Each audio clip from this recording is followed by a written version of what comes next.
Hello mga guys, magandang hapon. Mga guys,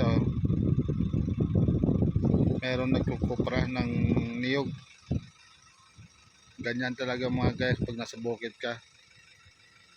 Yan, kukupra para mabuhay. Yan mga guys, daming niyog mga guys. Yan, ito ang kalabaw mga guys.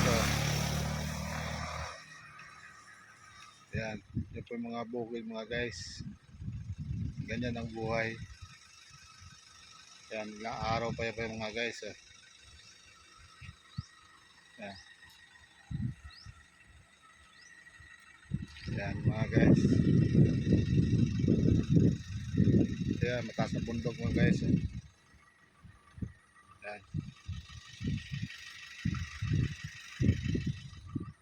Yan. Puro bukid yan mga guys. Yan. Kaya pag nakatira ka sa bukid mga guys, ganyan kahirap ang buhay.